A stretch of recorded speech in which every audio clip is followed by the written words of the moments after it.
Un groupe de techniciens des chambres d'agriculture du Limousin et les éleveurs du GI2E du Taurion dans la Creuse mènent depuis plusieurs années des essais sur la récolte du foin.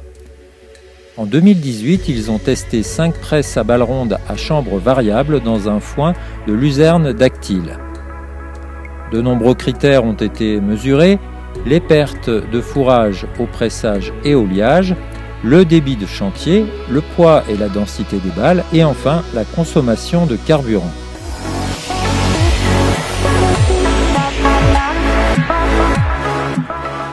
Mais d'abord, comment mesure-t-on les pertes sur un chantier de pressage ?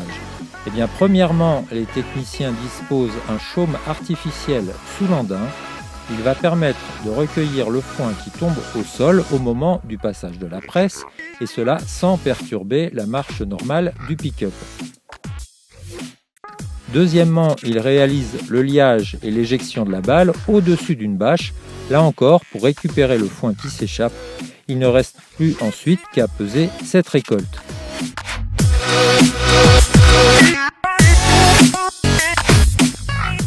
Dans cet essai, les pertes se sont élevées à seulement 67 kg par hectare en moyenne, en comptant l'ensemble de l'opération, c'est-à-dire le pressage proprement dit, le liage et l'éjection. C'est peu à côté des autres opérations que sont la fauche, le fanage et l'endénage. Toutefois, les presses ne sont pas toutes au même niveau. Si on ramène le chiffre à la tonne pressée, il va de 1,5% à 1,8% de perte, petit chiffre donc. Les plus faibles, John Deere et Massey Ferguson, puis Kubota, Krone et enfin Claas. Des différences également dans l'origine de ces pertes. Sur la Krone, 22% ont lieu au liage et à l'ouverture de la porte, le reste au travail.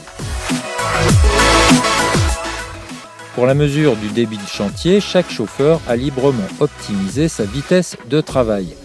La John Deere s'est révélée la plus productive avec 22 tonnes de matière sèche à l'heure. La Krone arrive en seconde position avec 18 tonnes de matière sèche à l'heure.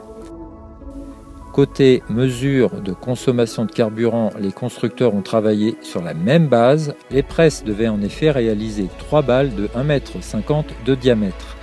La presse Kubota s'est avérée la plus sobre avec 0,9 litres de GNR par tonne de matière sèche et la Krone la plus gourmande avec 1 litre de GNR par tonne de matière sèche, soit 12% de plus.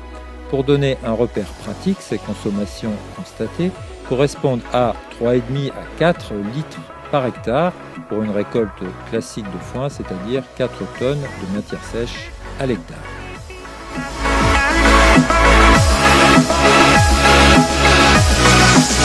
Drop.